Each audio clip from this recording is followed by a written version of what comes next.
Good evening, everybody. So nice to have you here. And you're in for a treat in many more ways than one. You've already been tasting some of that. You know, sometimes people work with organisations and they carry out administrative work, like Irina does in many respects. She's responsible for all the wonderful programs that take place at Spiritgrow. But sometimes they possess real wonderful talents on top of their administrative and creative work. And in the case of Irina, who holds a Master's in Nutrition, we have a real bonus, and hence the kind of sessions that we have this evening. And more excitingly, even as the year goes on, the demonstrations that she holds. So it's very, very great pleasure that I have Irina here this evening, and she's going to share with you skills, ideas, colour, stimulate your taste buds, and I'm sure by the end of the evening, you'll just want to run home and start doing exactly what she says. Irina. Thanks, Label.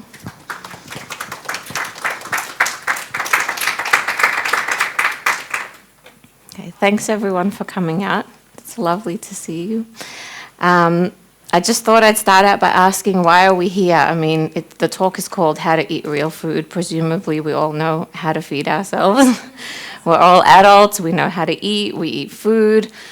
But it seems that for some reason, we're still confused. It's a constant issue that all of us, I think myself included, constantly faced with. What do I eat? Is this the right thing? The media is telling us this. The government, the doctors, the nutritionists, everybody seems to be telling us different things, and it's really hard out there. I find it hard too. You read this research, you read that, and you're, oh my gosh, now we don't eat meat, now we do eat meat, now we don't eat gluten and sugar, and it's something new every time. So that's why I thought I would prepare this presentation to try and help everybody, including myself, out there in the world of what do we eat, and how do we eat it as well. So hopefully this will help us. So I'm just going to straight out say it at the beginning of the talk. I'm not saving any secrets for the end.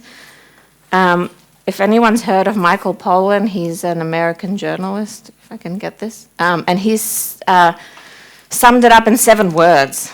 Eat food, most eat plants, not too much. So pretty straightforward, sounds simple, sounds doable. It sounds like maybe most of us are already doing this. So, but we're still here, and we're still asking questions.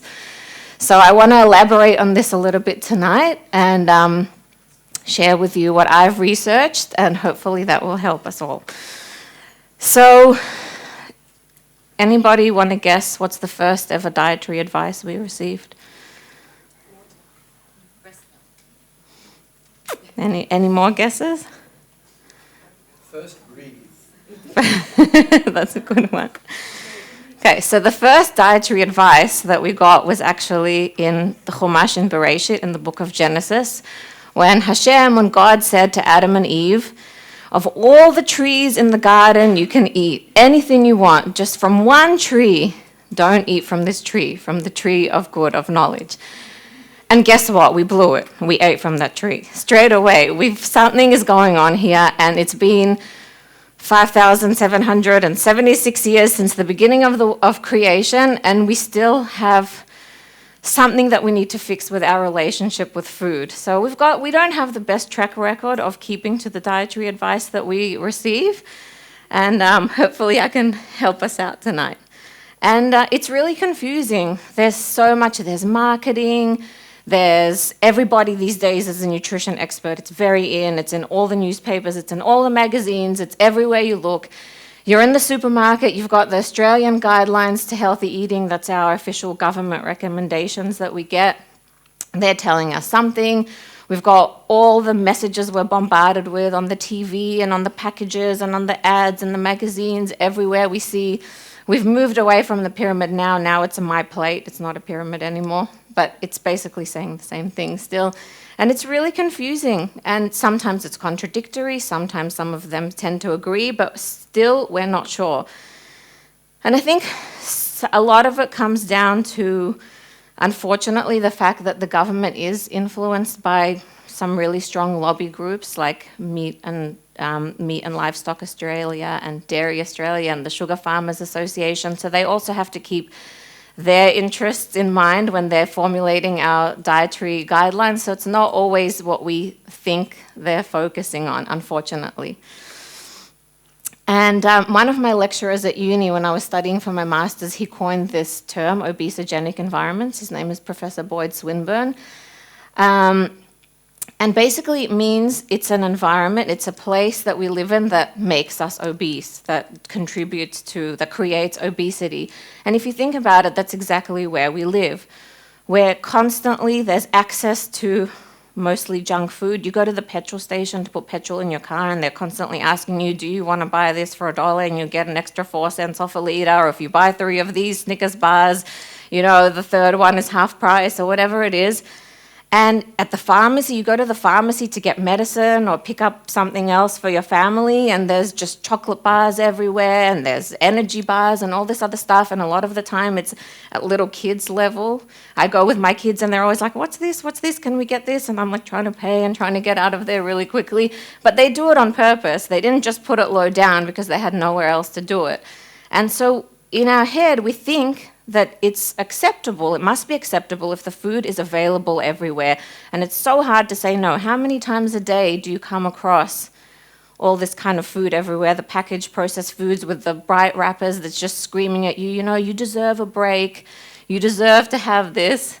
And it's talking to us, and it's really tempting, and this is the unfortunately the world that we live in, at least in the West, and it's also moving on to the rest of the world, where it's acceptable to eat anywhere and all the time. There are 24-hour drive-thrus. You don't even have to get out of your car. You just roll down your window and you'll get food. So it's important to be aware of where we're living.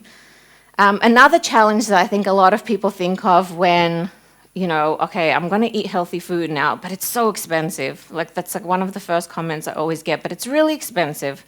Both in like monetary and time-wise. It takes time to prepare it, and it's really costly for us. And I always say, you might think that it's expensive, and I'm not going to actually go into the mathematics of is it cheaper or not right now, but have you thought of the price of illness? How expensive is it to be sick, for yourself to be physically suffering? You know, if you've got diabetes or heart disease or cancer or anything else, God forbid. And it's also a real burden on the healthcare system, and we all pay taxes here and they go towards that. And it's expensive for us physically, spiritually, mentally, emotionally, and it's expensive in money-wise. So just as an example, diabetes in Australia, 280 people are diagnosed every day. That's crazy. Every day, 280 people are diagnosed with diabetes. It's really an epidemic. So that's 1.7 million people. They think that around 1.2 million people we know of, and about 500,000 people in Australia have diabetes but just haven't been diagnosed yet. And it costs us $14.6 billion every year to help these people. And that's the medicine and the whatever other services they get that the government subsidizes. And I'm sure that if we were really into prevention, we could be spending that money better. But unfortunately, I'm not at the policy level yet. And we know that type 1, type 2, and gestational diabetes are on the rise. So it's not just one kind of them. For some reason, all types of diabetes are going up every day. And it's actually really interesting, speaking about type 1 and type 2 diabetes. When I was born in the 80s, if there was a child who, God forbid, had type 1 diabetes, it used to be called childhood onset diabetes back then. And the other type, type 2, was called adult onset diabetes. But now, sadly, so many children are getting type 2 diabetes that it's not called that anymore. Now it's called type 1 and type 2. So that's also another sign of the times that we're living in. And I think, like, okay, we're in Australia, fine, we have really unhealthy diets. So we think, yeah, okay, we've got a lot of problems with our health because of that. But the truth is that all over the world, not just in the developed countries, in Australia and America and the UK, Morbidity and mortality from non-communicable diseases, so that's all the things that I mentioned, like cancer, diabetes, heart disease, stroke, lung disease, it actually is greater than, it outweighs the morbidity and mortality from infectious diseases. So I know some of us have these images in our head of like children starving in Africa and people dying from malaria and all these like outbreaks of different scary viruses and everything. There are more people in the world today dying from cancer, diabetes, stroke, and heart disease than the people that are dying from all those infectious diseases, which is really scary. So the top 4 non-communicable diseases are cardiovascular disease, cancer, diabetes, and chronic lung disease. And more than 14 million people in the world, this is from the World Health Organization, the statistics, between the ages of 30 and 70, that's considered premature death, died from non-communicable diseases, and 85% of them are from developing countries. So it's something that's not just isolated to us, it's a real worldwide issue. So sometimes I look at these statistics and I'm like, wow, this is so defeating, this is really scary, what are we going to do? But the good news is that 80%, so 4 in 5, 80% of chronic diseases are preventable by lifestyle changes. So that means that we've got the power, really. And granted, some of this includes smoking and tobacco, but by and large, 80% of chronic diseases are preventable. So what do? So I'm not an expert in tobacco health or any of those things. I can talk to you about food, diets. There was a study published a couple of years ago in the Annual Review of Public Health, which is like a really high up there peer-reviewed journal, where these researchers from Yale decided, okay, let's once and for all say which diet is the best. You know, we've been studying these diets for so long, for at least 100 years, we've got so much data, let's put it all together, and can we say which of these diets is the best? So here's all the diets that they compared, and you've probably heard of some of them. There's the low-carb diet, so that means you're not eating a lot of carbohydrates, but you're probably eating a lot of fat to replace it. That's usually how it goes. There's the low-fat diet, which is the opposite, because you're eating a lot of carbohydrates and not that much fat. Low GI diet, this is a lot of the time prescribed for diabetics or people with prediabetes. It's a low glycemic index diet. The Mediterranean diet, which usually emphasizes fish, olive oil, fruits and vegetables, and whole grains. The mixed balanced diet, which is basically like what our government and the American government says is like the healthy things that we should be eating. Paleo, which is really big these days. Vegan, which is basically the opposite of paleo because you're not eating any animal products there at all.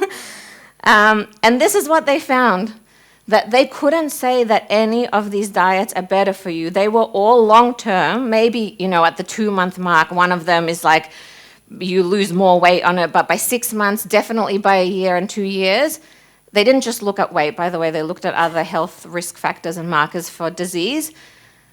None of these diets is better than any of the other ones. They're all equally as good. And the one thing that they all have in common with them, even though seemingly some of them are total opposites like paleo and vegan and low carb and low fat, is that if you stick to these, what they prescribe, the one thing they have in common is that there's a lack of processed foods.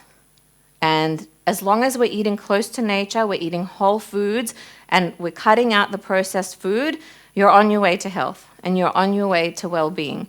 So that's a really good thing, because I always say that if you always felt like your whole life that you want to be vegetarian and it makes sense for you on all levels and you just feel like that's the right thing, then go ahead and do it, as long as you're not eating potato chips and, you know, Tim Tams the whole time.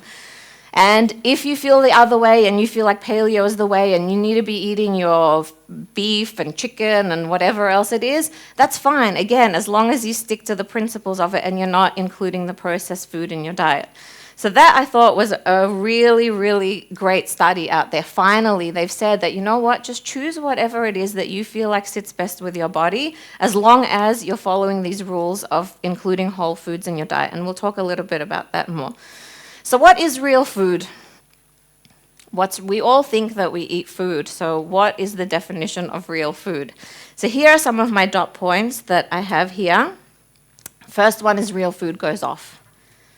If it's something that's got an indefinite shelf life and it's sitting in the supermarket with a use-by date that's like in 2 or 3 years' time, that's a pretty good indicator that it's not real food, because even the bacteria and the fungi don't want to eat it, which is what we call when food gets destroyed, when it goes off for us. It's not made in a factory or a plant. As Michael Pollan would say, it's a plant. It's not made in a plant. And again, there are exceptions to all these rules, but just generally, these are good rules of thumbs. You can pronounce all the ingredients. Sometimes I look at a package and even I don't know what some of the stuff is. I'm like, besides for not being able to say, I can't picture it in my head. What is that? What is that chemicals that they're talking about? It needs minimal to no packaging. If you think about it, the really good stuff that we all know that nobody will argue with you about, no nutritionist will say, oh yeah, I don't agree with that, the fruit and the vegetables, everybody thinks we should be eating more of that. They need minimal to no packaging. They don't have these fancy packets with health claims and all this stuff on them saying, buy me, buy me, buy me. They're just kind of sitting there shyly in the corner of the supermarket. And that's actually the best way of knowing that that's what real food is. If it is packaged that has 5 ingredients or less, again, this is not always foolproof, but it's a pretty good rule of thumb to have. It doesn't need advertising, like I mentioned before. Our good old carrot and lettuce doesn't need advertising like the Cocoa Pops and the Up and Go. That's your breakfast when you don't have time to eat. Another one is your grandmother would recognize it, so like none of the stuff that's been created and engineered in the last couple of decades. And artificial colors, flavors, preservatives, emulsifiers, they're not recognized by our body. So if you see that in the packaged food, it's just, for me, that's straight away, that's number one sign it's not real food. And I know a lot of people will go on and say this, okay, you talk about these artificial colors, but what's the proof? What's the, how do we really know? So I just want to tell you guys about a study that was published in Nature, which again, sorry, before I say that, I've got to have this quote from Michael Pollan again. So he says, if you think about it like this, most supermarket food is edible food-like substances. So it's not real food. It's edible, but it's not actually food. So a bunch of researchers, some of them were from Israel, I think a couple were from other countries, came together and they decided to study the effect of artificial sweeteners on our body. And this paper was published in Nature, which is like the top-end journal. Like if you're a scientist, that's where you want your papers to go. If you've got a paper published there, you've made it for life. So they decided to study these artificial sweeteners, so saccharin, sucralose, and aspartame, and we probably more common names are sweet and low, splenda, and equal.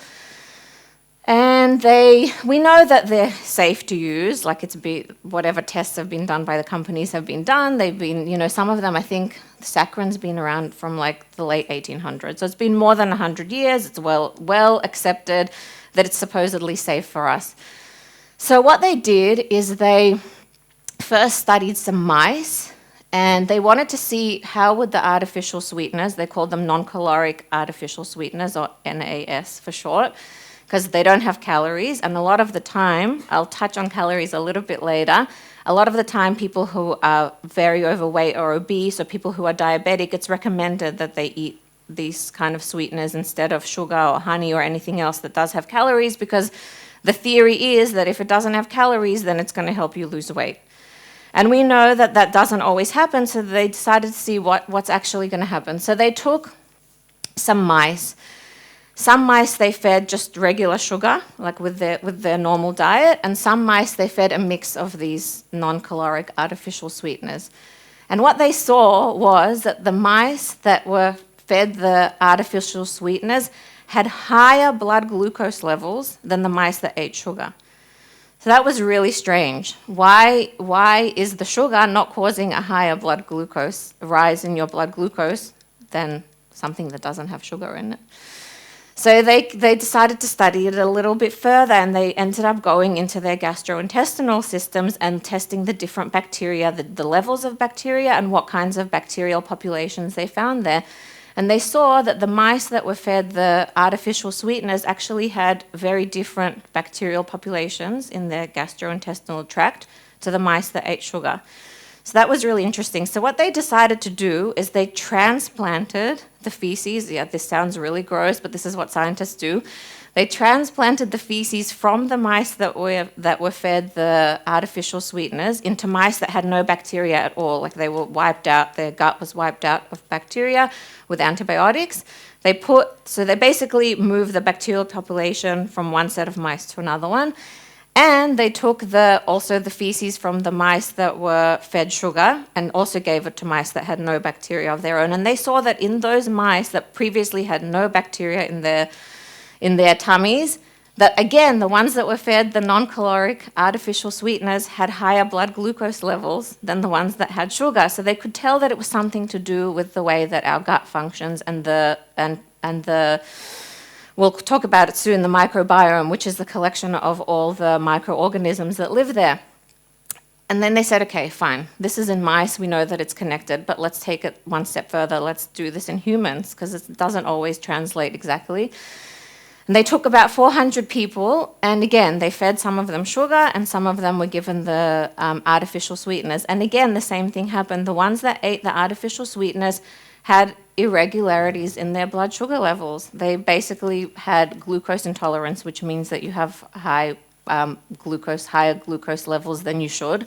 For some reason, it's not being cleared from your blood. And it was really interesting. Why is this happening? And again, they tested the bacteria in the gastrointestinal tract, and they could see that these artificial sweeteners were somehow altering the bacteria that's in our gut, and that in itself was causing them to have issues with their blood glucose metabolism. So that was really fascinating. We think that these things are really safe and, they're legal and we can have them, but our body was not designed to digest these kind of things.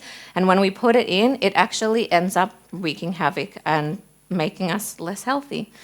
So they concluded that the consumption of the artificial sweetness may contribute to obesity-related metabolic conditions. That's a fancy word for like all the things that go along together with that, and high blood sugar is one of them, by altering the composition and function of bacterial populations in the gut. So finally, we have some hard proof that we should really be trying to stay away from all the artificial stuff. While we're talking about sugar, it's a really big topic. I don't know how many of you were here last year. We showed that sugar film here, or you might have seen it somewhere else. And I think it's great, and I think it's a really good thing that Damon's done. He's gotten it out there in the world. People are talking about it every day, people, not just scientists, not just doctors, and it's had a huge impact. So I want to talk a little bit about sugar, but what I want to say before I talk about that is my main message that I got from that sugar film wasn't that we should all cut out sugar. It was that we should cut out the processed food. Because as he explained, back in the 1970s, when we thought that saturated fat was the bad guy and, all the food companies were like, okay, we're getting rid of all the fat from the products because it's a bad guy, it causes heart disease. Let's reformulate everything, and everything was tasting like cardboard when you took the fat out of it. So they added sugar to make up for it and make it taste good. And now, 30, 40 years later, we're like, no, it's sugar is the bad guy. In the end, sugar is the one that's causing the heart disease. I'm sure that in 20 or 30 years' time, we're going to come back and say, whatever is going to replace the sugar in the processed food, oh, actually, that was the bad guy. And the point of it is not that it's the sugar or the saturated fat that's the bad guy. It's the fact that we're processing our food so much and eating it, and our body just doesn't deal with that. It wasn't designed for that. So I don't think that sugar is the bad guy of everyone and everything, but it's important to know how it works and how is it metabolized in our body. So when we talk about sugar, we're usually talking about sucrose, which is like that white table sugar or whatever it is that you buy in the supermarket that comes in the 1 kilo or 2 kilo bags. And it's a disaccharide, which means it's made out of two single sugars, glucose and fructose. Those are monosaccharides. And they're actually treated really differently by the body. So I'll just quickly go through a little bit of biochemistry here. So glucose is used by all the tissues in our body as a primary fuel. So all the organs, the lungs, the eyes, the brain, the muscles, everything uses glucose. And we need it to survive. And some of it goes to the liver, where it can be stored. If we've got too much, it can be stored as glycogen. Glycogen is just like basically lots of glucose molecules stuck back together so that If you happen to have low blood sugar or whatever, you haven't eaten for a while, then your liver's really smart. It can actually release that glycogen, and then all your bodily tissues and organs will have the fuel that they need if you're not getting it from food. Now, fructose is totally different. It's actually only metabolized in the liver, and if we eat too much, it gets converted into fat, not glycogen like glucose. And you'll see over here, they look pretty similar. That's glucose on the left, and that's fructose on the right.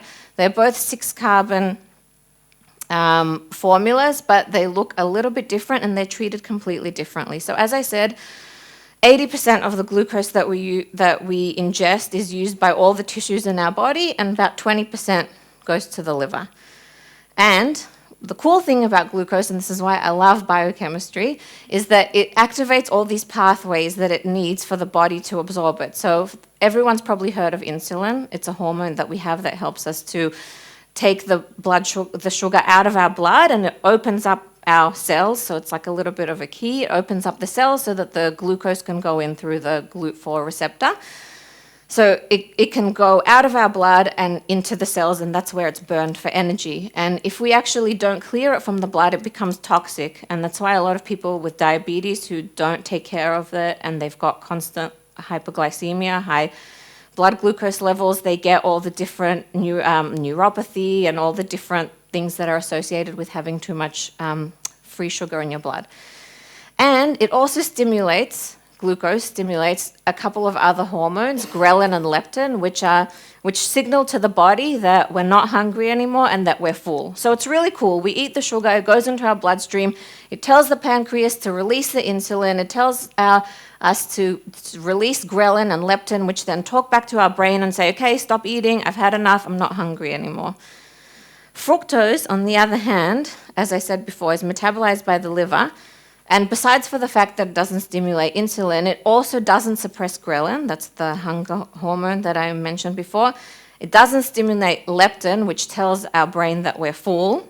So you're eating, but your body is not having the same signals that the glucose would give, and you feel like you're still hungry. And in the end, it ends up leading to an increase in blood triglycerides. It can lead to insulin resistance, which we know is part of diabetes. De novo lipogenesis, that's a really fancy word for saying making fat from the beginning. Increase in blood pressure, increase in LDL cholesterol, which we know is the one that we're trying not to have increased. So at the end of the day, fructose is classified as a carbohydrate, but the way that it's metabolized in our body, it behaves more like a fat. It leads to higher fat levels, and it contributes to heart disease if you have too much. So that's what all this talk about sugar is, and that's what everybody's worried about sugar, and we're eating too much of it. So it's just something to keep in mind while I talk. And some things that affect our blood glucose are obviously what we eat. So we mentioned that before. If you have a meal high in carbohydrates or glucose, your blood glucose will go up. Stress levels, this is really important. I know this is a talk about food, and my specialty is nutrition, but it all is part of a bigger picture. If you're stressed and you're eating the healthiest, cleanest, no processed food diet, you're still going to be metabolizing things differently to someone who's not stressed. Because we know that all the hormones are connected. We know that they're all linked together. And when we're stressed, we have higher levels of certain hormones, like cortisol, for example, and they talk back to the other hormones. Some of them are the digestive hormones, and it actually influences the way that your food is digested and metabolized. So that's something that I think probably everybody here, unless you've been coming to all the meditation mindfulness sessions here at Spiritgrow and you've reduced your stress levels, we all have high stress levels, and it's something that's really important to deal with because it actually physiologically affects us. It's not just something that's in our head.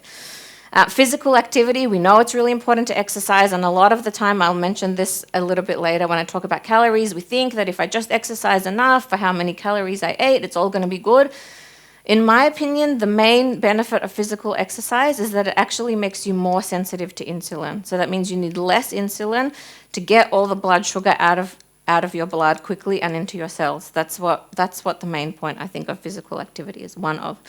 And the microbiome. So the microbiome, as I mentioned before, is the collection of all the microbes. So that's the different bacteria and microorganisms and viruses that are associated with our body. And there's actually 100 trillion microbes in our body that live symbiotically with us. That's 10 times more cells than we have in our entire body. So we're carrying that around with us the whole time. And we know that it's really, really tightly associated with our health. So besides for the study that I just talked about before with the artificial sweeteners, we know that our gut health is connected to our immune health, to our mental health, and basically to everything. So it's really important to keep these guys happy that are living with us. And this is a really cool project that came out of Israel from the Weizmann Institute just at the end of last year and was published in Cell, which is like, along with Nature, that other really big journal that you really want to be published in if you're a scientist. And this is, I'll just show you this video because they can talk for themselves. I was fascinated. Hopefully it's going to work. There we go.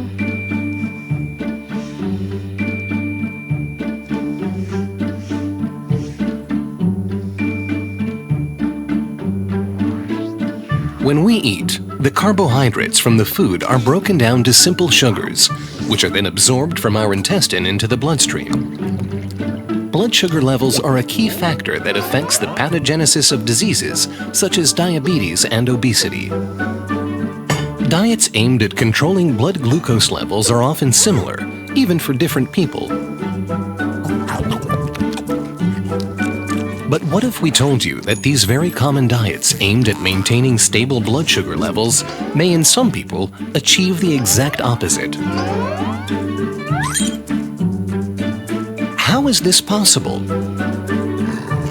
People are different in many ways. For example, in their genetic makeup, in their lifestyle, and also in their microbiomes. The microbiome is a huge ecosystem of trillions of bacteria living inside our body, with more than 100 times the number of genes contained in the human genome. The microbiome is influenced by what we eat, and in turn, affects our response to food. And as the microbiome differs greatly from one person to another, it can also affect the blood sugar response to food. For the past few years, scientists at the Weizmann Institute have studied the factors underlying variations in post-meal blood sugar responses. They collected health and lifestyle data from 800 volunteers who were connected to a device that monitored their blood sugar level every 5 minutes for an entire week. The participants also used a mobile app to document what and when they ate, exercised, slept, and so on. Stool samples were collected in order to analyze the composition and activity of their microbiomes. The scientists discovered that when different people ate identical foods, they often reacted in a very different way. For example, the blood sugar level of some people rose more significantly after eating sushi than after eating ice cream. The scientists were able to integrate all of the data they collected into an algorithm that successfully predicted the blood sugar response to the meals of the 800 participants. The same algorithm achieved similar accuracy when predicting the sugar responses of 100 new participants. The scientists also showed how the algorithm could be used to prescribe personalized diets. A good diet that lowers post-meal sugar response, and a bad diet that raises sugar responses. Interestingly, some foods that appeared on the good diet of one person appeared on the bad diet of another. Let's hear what the researchers themselves have to say. If I highlight the key contributions of our work, I would say that the first is in highlighting the need for personalized nutrition, which we demonstrate by showing that the blood sugar response of different people to identical meals can be hugely different. And as soon as we saw this data, we realized that general dietary recommendations given to the entire population may have limited efficacy. The second is in then measuring for every individual in our nearly 1,000 people cohort a very comprehensive profile that includes their medical background, questionnaires, physical activity, blood tests, and gut microbiome function and composition, and then integrating this data into a computational algorithm that could successfully... Okay, I'm going going to stop it there because he's going to talk about the algorithm, and that's not what we're here for. But it's pretty exciting that, again, they've showed us that we're not all the same. And it doesn't make sense for us all to have the same dietary advice, and especially through different life stages and different ages. And something's got to be a little bit different, and I'll talk a little bit about that soon. So how do we buy real food? What do? We know all this stuff now about sugar. We know all this stuff about the microbiome. So how do we actually practically keep ourselves healthy? So my number one tip is shop the periphery of the supermarket. Usually, again, this has some exceptions, but usually you walk into any supermarket, and they've done so many studies on this, they all set up the same way. You're here in Australia, you're in other countries, it's the same thing. You walk in, it's usually the fruit and vegetables first, and as you walk around, they've got bread, and they've got, the dairy and the meat and the freezer section, which sometimes has some not good friends of ours in there. The eggs, that kind of stuff is all around the edge, and the middle aisles are just packed full of processed food. All the packaged food, all the stuff that has really long shelf lives. Most of that stuff we should be trying to stay away from. So a good rule of thumb is you walk into the supermarket, go straight to the fruit and vegetables. Don't go inside to those other aisles. Read the labels. This is the single most important thing I think that we can do, is if we are buying things that are packaged, read the labels. And I'm constantly surprised myself. Like we really like eating herring. I was born in the Ukraine, and that's the second it gets cold, all I want is herring and mashed potatoes and sauerkraut. It's just like embedded in my genetics. So we love eating herring, and I was buying it at the supermarket. We know herring, it's great. It's got omega-3s. It's a really good fish because it's also small, so you're not worried about the mercury levels. Good on all levels. And then one day I decided to read the ingredients. And besides for having sugar in there, one of them had like 3 different food colorings. I didn't think that it looked so attractive. I mean, it's gray. I don't know what food colorings they're putting in there. And some preservatives and emulsifiers, and I couldn't believe it. I was like, we can't even have the herring now, so we got to start making it from scratch. Haven't got there yet, but I'm constantly surprised at where you will find all these things lurking. You have to read the labels. And stick to the real food rules. So I'll just quickly run through them again. We mentioned them at the beginning. Real food goes off. It's not made in a factory or a plant. You can pronounce the ingredients. It needs minimal to no packaging. If it's packaged, it has 5 ingredients or less. It doesn't need advertising. Your grandmother would recognize it. And what we just mentioned before, that it doesn't have any artificial colors, flavors, preservatives, emulsifiers, and so on and so on. So how do we read labels? It's basically something that helps to keep fat evenly dispersed in a solution of water, or not fat. So it will give it like a good texture so that the oil or the fat doesn't separate out to the top. Okay, so as I said, the main thing when we're reading in labels is to read the ingredients. I don't care about the nutritional panel, which tells me how many calories and how many grams of sugar and whatever it has. If you read the ingredients and you see there that there are things that shouldn't be there, then just put it away. It doesn't matter if it's a super processed food and it's low in calories and it's low in sugar or whatever it is. It's probably full of artificial sweeteners, so you don't want to be eating that anyway. Then we've got our government trying to help us. So we used to have the National Heart Foundation tick, and that's been phased out. Now there's a new thing that started in 2014. It's a voluntary thing for the industry. It's called the Health Star rating. I don't know if anyone's noticed it on their packaged foods. Don't go by that. It's it's not going to take you to the right place, and I'll tell you why in a second. Health claims, again, if something's on the front of the package, don't look at the front. Just turn it straight away to the back. Look at the ingredients. It's really, really small print usually. Might need to get your glasses out. You're going to need to squint a little bit. That's what you want. You're not looking at the health claims where it says it's suitable for vegans and vegetarians and it's low in fat and low in sugar. You don't care about that. You just want to know what's inside there. And calories I'll touch on in very soon. So I just wanted to illustrate with the Health Star rating. So the website says that it's supposed to help Australians to make easier, healthier choices. So the more stars, the healthier the choice. Well, let's look at organic butter from Macro. You can buy this in Woolworths.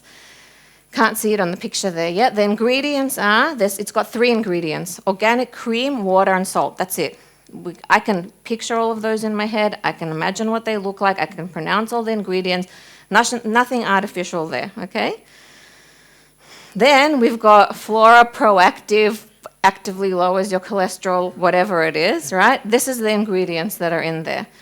Water, vegetable oils, phytosterol esters, 8% plant sterols from soy, gelatin, thickener, salt, emulsifiers, milk solids, food acid, preservative, flavor, vitamins, and color. I think that's pretty much ticked off all our things that we're trying to avoid. Yet this is marketed as a health food that's going to help you lower your cholesterol, right? So let's see how many stars they get. The organic butter with 3 ingredients that's not so processed, 1/2 a star, and the Flora Proactive gets 5 stars. So this is why I think just don't even look at it. Don't look at what's on the front of the package with the up and go liquid breakfast, which I didn't even have room on here to put because there are so many ingredients. It's 4.5 stars. There's nothing real in there. It's just all flavors and colors, and I don't even know what was in there. I can't pronounce some of the stuff. So. Sorry, I do apologize. There must be a reason why they received the stars. The product must be studied by the professionals like yourself, and there's a reason why they rate it. It's run by the government, which, as I said at the beginning of the talk, has lobby groups that it has to satisfy. So they've come up with their own rules that constitute what a healthy food is, and I don't agree with those rules. So you can look at it on the website. It's got, of course, they have their own definition of what it is and how do you get the stars, but I'm telling you that this is not going to lead you to a healthy diet. Yeah. Just give an example. My company's got a lot of trouble last week. We had 4.5 stars in a product, and we were basing on 1 teaspoon. No one uses 1 teaspoon in a glass. So. It's true, because all the serving sizes across all the different brands and different things, they're all different. There's no one set standard thing. Anyway, let's talk about calories. So, firstly, who has ever counted calories or still counts calories? I used to. Only, really? So few? I find that really hard to believe. I feel like it was and still is a really big factor that we think affects our health. So what is a calorie? Does anybody know what a calorie actually is? Yeah. It's a measurement of energy, unit of energy. Yeah, that's true. And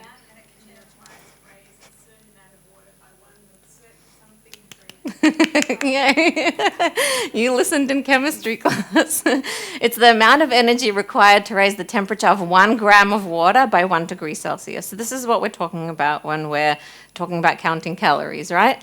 And the way that calories are calculated is using a bomb calorimeter or a more fancy calorimeter, which is basically like a box. Like we used to do this in Bethrifka in our little modest chemistry lab.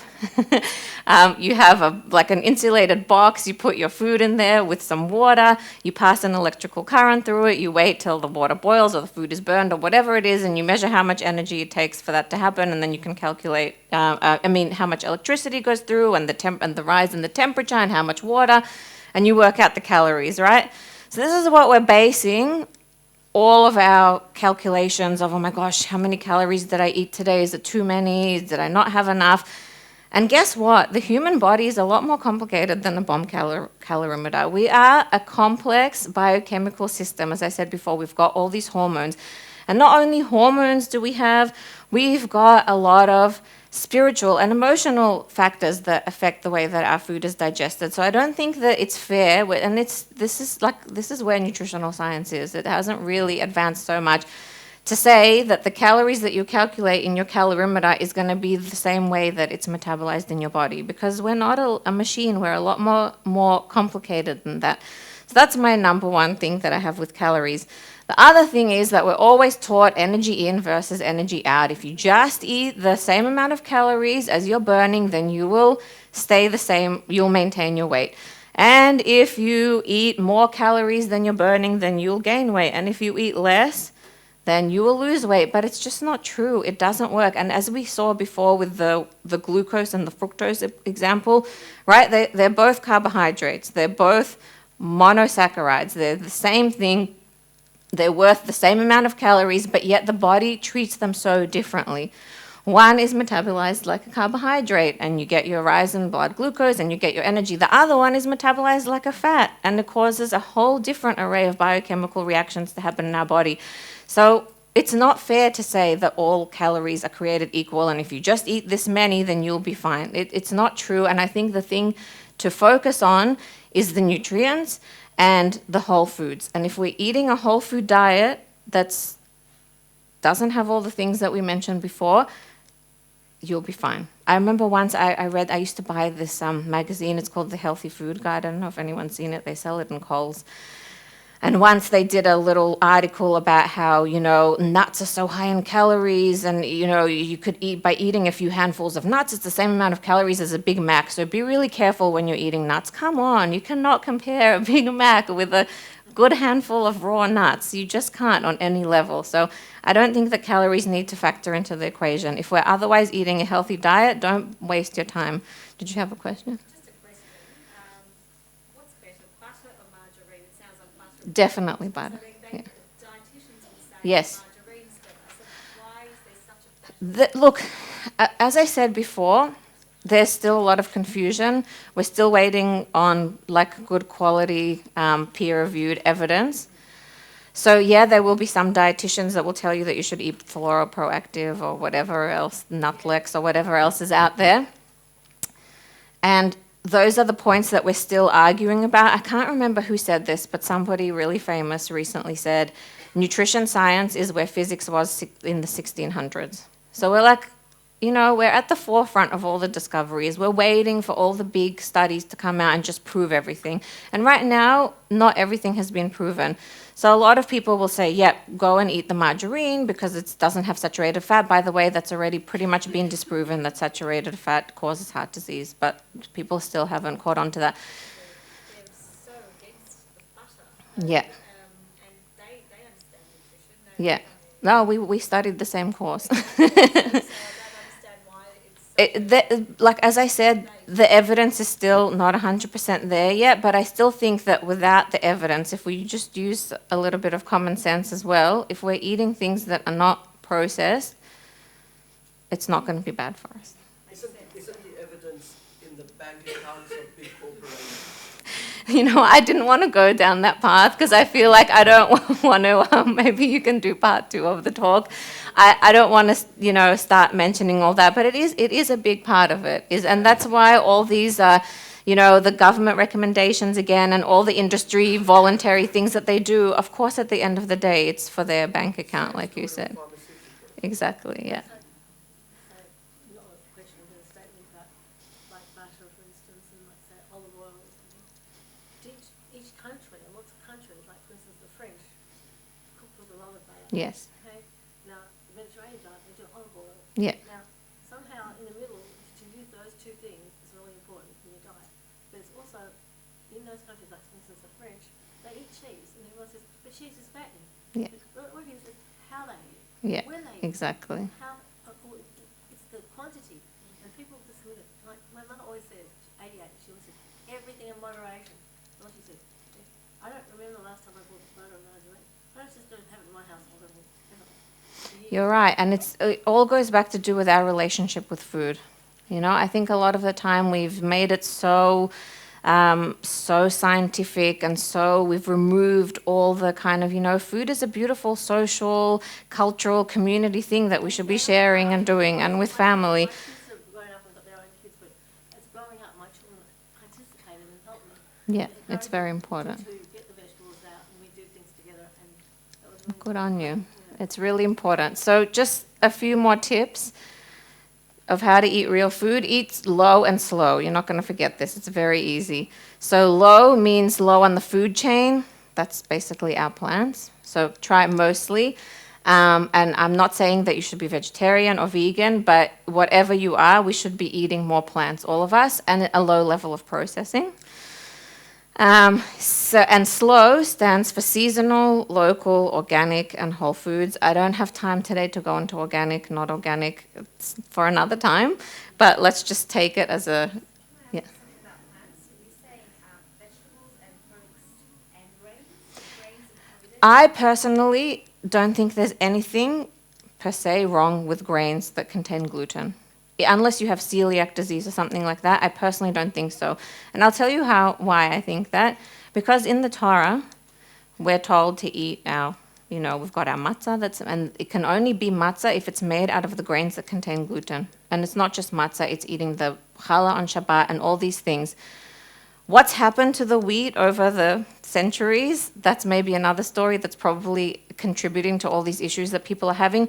If it sits well with you, I don't think there's a problem. If you think that you're having an issue with it, then by all means cut it out like anything else. But per se, I don't think there's anything wrong with grains and gluten-containing grains. Okay, back to sugars. Just had to mention this again. So we want to try and eat sweet foods as they're found in nature. I don't think that we need to cut out all our sugar. I think sweetness is a really, really important thing to have in our lives. It should be celebrated, something that we should be having on special occasions, and we don't want to deprive ourselves, because whenever we feel deprived, we're always at some point going to end up going totally the other way. When you have that feeling of I've deprived myself, then you end up totally binging at some point to the other side, and you're probably going to be in a worse place than you were before. So if you don't deny yourself sweetness and you make it a part of your life, which I think it has a really important role to play, then that's great. I'm not saying we should be eating white sugar. I'm saying we should be eating it as it's found in nature. So if we're eating dates are this is my favorite. Dates are really high in sugar, but they're also really high in fiber and a lot of trace minerals. And when we ingest sugar, fiber helps us to slow down the absorption of the sugar so you don't get these crazy spikes in your blood sugar. And all the little minerals, I'm not saying that you should eat dates like a supplement because it's got iron, magnesium, and zinc and potassium in it. It's not like taking a supplement. It's not to those levels. But when we metabolize sugar, again, all the different hormones and the different enzymes that we use, a lot of them have these minerals as part of their structure. So, for example, there's an antioxidant called superoxide dismutase, right? And it's got copper there. That's like the main part of its like active site. So when you eat, and that antioxidant is used a lot when you have sugar, right? So when you eat dates, they come with the exact right amount of copper that you need to replace the superoxide dismutase that you used up, because they get used up, these things, and they need to be replenished. So if we just eat the whole foods, if we eat fruit, I'm not a fan of, cut out all fruit. I don't think that to me, that doesn't make sense. I think there's so many good things that we can get out of fruit. Again, unless you have fructose intolerance and you've been diagnosed, and then do what you're doing. But as a general thing, I think if we eat sweet things as they are found in nature, then we're going to be fine. Yes? Just previously we talked about the fructose, the negative aspects of the fructose. Yes.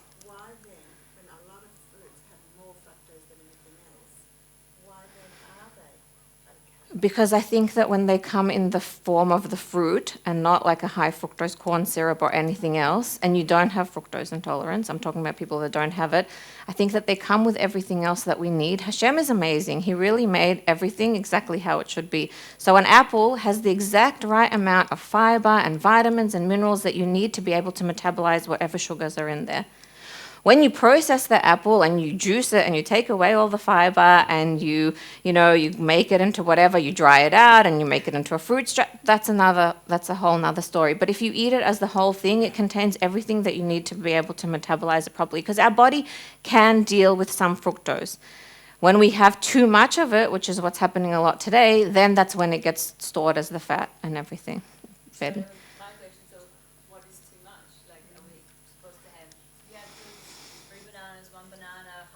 I think that if you're eating whole bananas and whole apples, as much as your body can handle without feeling sick is fine.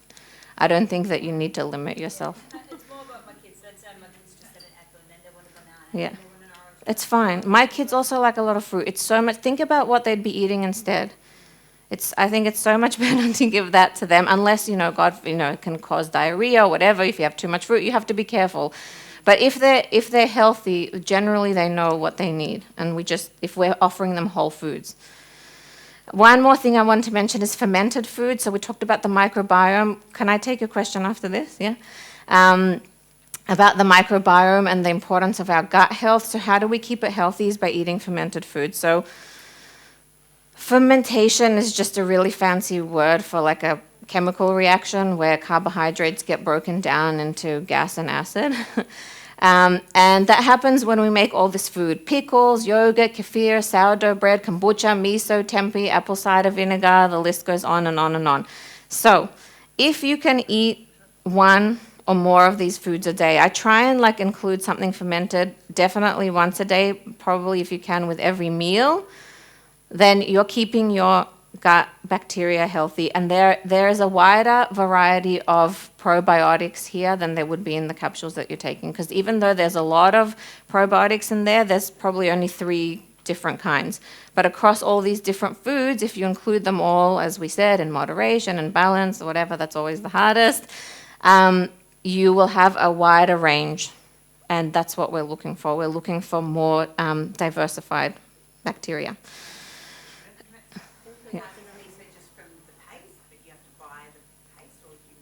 No, I don't make miso myself. I buy the paste. Yeah. Kombucha, it's a fermented tea. So, sorry, someone had a question. Sorry, I just want to know, like, you know how they have boosts and all these, like, smoothies that we drink? Are they still healthy? It might sound like a stupid question, but is it still healthy to have drinks like that as opposed to having whole foods? I think whole foods are healthier, personally. I also, like, every time I try and drink a smoothie, it just makes me sick, that, like, texture of it. I don't know. I really don't like it. And freshly, yeah, I know it's a huge industry now, all the green juices and this and that. I personally don't think that I'd rather eat a salad of all the greens with an apple and whatever else they put in there than have it in that form. Yeah. Yeah. Yes, but if you make them yourself, then you can control that, and it's very easy. And we can do a class on how to pickle your own things.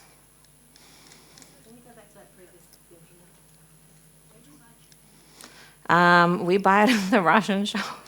It has a hechsher on it. It's not challah Yisrael, but it has a hechsher on it. I don't know if there's a challah Yisrael one. What are you talking about? Kefir. Yes, I was going to ask you where you buy that also. Okay, there's any Russian shop that you go to. There's one on Carlisle Street called KLP Foods. There's the Mountain Shepherd brand and a different one. But really, they have milk there? Kefir? Really? Okay. I've got a question about sourdough bread over Regular? Yeah, you can get spelt sourdough bread. Does that answer your question? You know, like some people say, no, I want sourdough, I want spelt. I don't really understand. So spelt is the grain, and the sourdough is the method of producing it. So it's without yeast, and you let it ferment for a while to make it easier to digest, and you're breeding the probiotics then. Okay, guys, I'm going to get back to this so that we can all go home at a decent hour tonight. So we talked about real food. Hopefully we're a bit more clear on what real food is, but how do we eat it? I can't end off without talking a little bit about mindful eating. So mindful eating doesn't just mean that you sit with no distractions, you're not talking to anyone, you're not looking at your phone, you're not looking at a book, you're just 100% present. It's about paying attention. That's what it really is. But don't judge. A lot of the time, I know I personally am so quick to I notice something and straight away I've made a judgment about it, Just try and hold yourself back. You can notice these things, you can pay attention, but don't judge yourself. Don't be too harsh. It's about being aware of all the positive nurturing opportunities that we can get through this food. And, really important, it's to respect your own wisdom. Like I said before, if you don't feel good eating the fructose or the gluten or whatever it is, listen to yourself, listen to your body. It's really the best tool that you have. And like they said in that personalized nutrition project, everybody has different foods that are good for them, and those same foods that are good for them are actually really bad for someone else. So listen to yourself, and you will discover that you're actually really smart and that you can tell yourself what to eat. You don't need me here. Yeah. How can somebody go about doing that? Finding out what exactly they can eat or they can't eat? Can I answer that afterwards? Because it's a whole nother topic in itself, but the short answer is you do an elimination diet. But we can talk about that afterwards. Okay, So what's mindful eating? It's eating with intention and attention. So the intention is that we want to care for ourselves. We're not eating to punish ourselves or because we feel guilty. It's because we want to care for ourselves. And I know a lot of us have interesting relationships with food, and hopefully we can fix that. And we want to use the energy that we get from the food. At the end of the day, why are we in this world? Who gave us the right to eat this food? Hashem placed us here. God placed us here for some reason, and we want to know that we're eating the food to get energy to do whatever it is He wants us to do. Hopefully it's easy to work that out. And we want to pay attention to the food. And like I said, listen to your body and see what effects it's got. So as I said before, it's not just eating slowly without distractions. So some practical tips for mindful eating. I came up with a little bit of an acrostic. Is that what it's called? It's Learn You.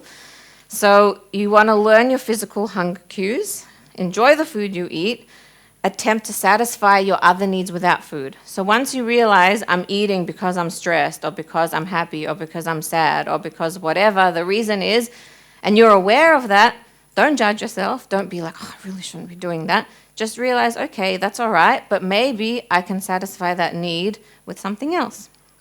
I can go for a walk, or I can meditate, or I can call a friend, or write in my journal, or whatever it is.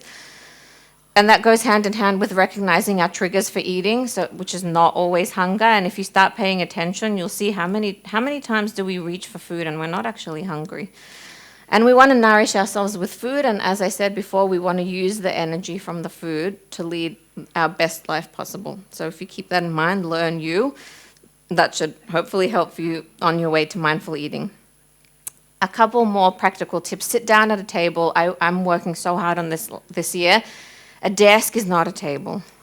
If you're at work and you're eating your lunch at a desk, it does not count as eating at a table. So try and sit down at a table. If it helps, you have the chance, put flowers, put nice cutlery, whatever it is to give it the respect that it deserves. It sounds funny and it might not always be possible, but if we give the food the respect that it deserves and we don't just kind of shovel it in between doing this and that and a million other things, then that helps us to eat more mindfully and more healthfully. Obviously, we want to try and avoid multitasking. And eat like a food critic. Food critics will sit there, they'll first look at the plate, they'll touch it, they'll smell it, they really savor every single bite. And how often do we do that? And another thing that really helps me, besides the eat fiber with every meal, is put your cutlery down between bites. Like, how often do you have something in your mouth and you've already got the fork ready to go with the next thing to shovel in, you know, you don't even take breaths in between. And if you just remember, okay, let me put down my fork and knife or my spoon, whatever it is, and just wait. After I finish chewing, then pick it up again. It really helps. And another thing which I think we're so lucky in Judaism is we've got these inbuilt mindfulness tools that just taught to us from in the Torah. Say a blessing on your food. And we don't just say any blessing, thank you for giving us this food to eat, which is great. It actually makes you think, because there's different blessings that we say on different food. So you have to think, is it a grain? Did it grow in the ground? Did it grow in a tree? Is it something else? Is it meat? Is it milk? Is it in between? Is it nothing? It already intrinsically makes you think about your food. So if you want to use that as your little trigger to eat mindfully, say the blessing and think about it. Really think about it. Where did this food come from? Not did it grow on a tree, but how did it get here? Who had to work for it? How did I prepare it? It really helps us, and we're so lucky that we have this. I think it's pretty amazing. And what I wanted to end up on is that the best experts about what you should be eating is you. It's not me standing here. It's not all the people doing the research, and it's not all the scientists and the doctors and the magazines and the blogs and all the people who are up there advertising all their products. The best expert is you. And if you just tune into your body and you give it a chance, then you will work out what it is you should be eating. And don't feel guilty that you're not eating this, and she said I have to be eating that food, but it makes me feel so sick. Don't eat it. Like, my husband has got IBS, whatever that means, and he can't have legumes. And I always say, legumes are so healthy. They're high in protein, and they're high in fiber, and they're low in fat, and they're not processed, and it's a great source of all these things. But every time he eats it, he's just so sick. So for him, it's not the right thing. maybe there's some other issues going on that we need to work on, but don't force yourself to eat something that is making you sick just because some expert out there said to you, this is what you have to eat. You are your own best expert, and this is not a cop-out for me.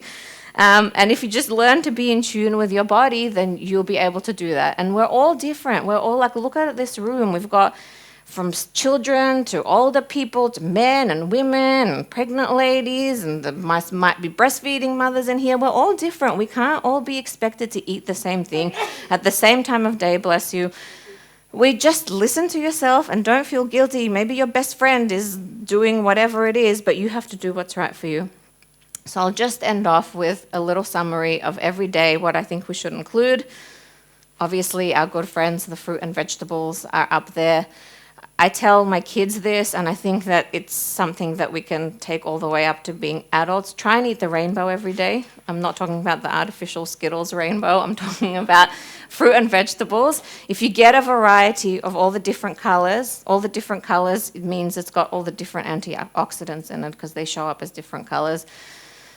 You're on your way to really nourishing yourself with everything that you need. Fiber, again, I said fiber is really important because it helps us to feel more full. It helps us to absorb the sugar in a better, more healthy way. And fiber is also really good for our gut because that's what the bacteria feed off of. That's what fiber is. It's stuff that we can't digest that goes into our large intestine, and that's what all the good bacteria in there are feeding off of. So it's really important to include that. Filtered water, obviously, and herbal teas, that should be our choice, and something fermented, like we talked about before.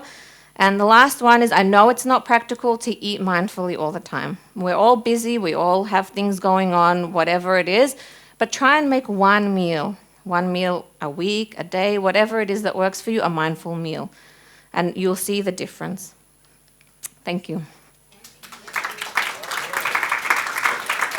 Okay, I'll take 3 questions in front of everybody, and then if you've got questions afterwards, I'm happy to talk to you. Grace. It's a really good one.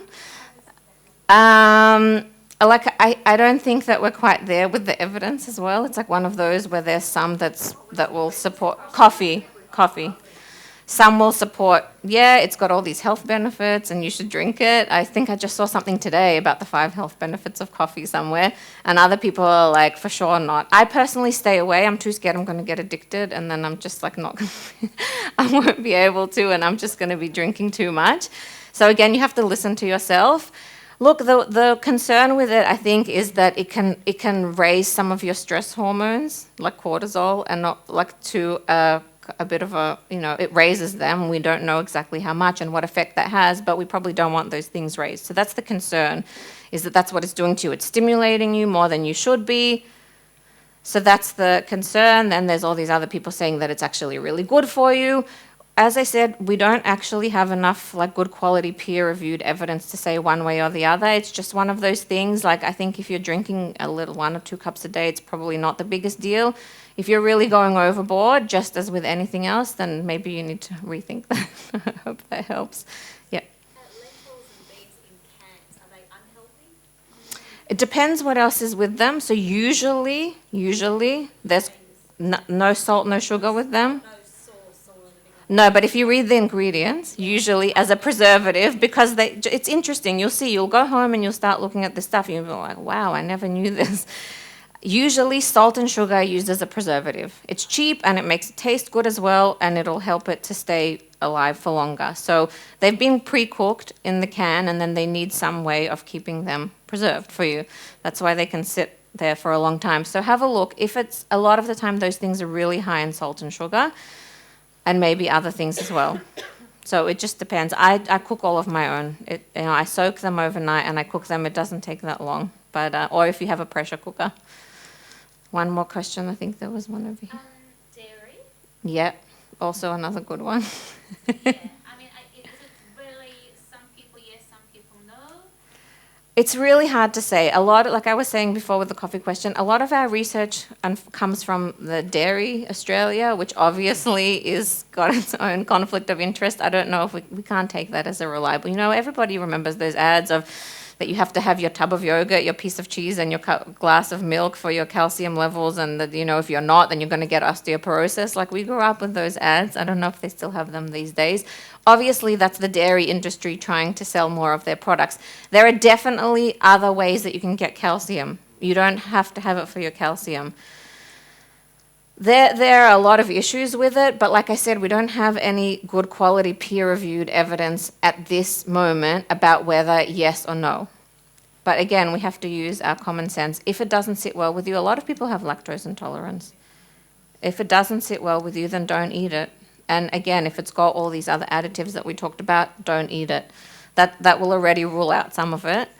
And the rest, we've got to go by our own gut feeling, pardon the pun, about it at the moment, just because the research isn't there yet. I guess it's more, as someone else said, about our kids, because it's like, I know what feels good in Yes. my body, but it's very difficult to tell, you know. It's difficult. Look, I've also got 2 little kids at home, and it's hard, but sometimes there are clues. Like, they'll tell you their tummy's hurting, their behavior changes, they'll get a rash. We don't always know what it's from, but sometimes if you do an elimination diet, like we did that with my daughter, and I thought for sure it was dairy, and it ended up it wasn't dairy, it was the sunscreen she was using that was aggravating her thing. But we had to go through this whole thing of finding it out.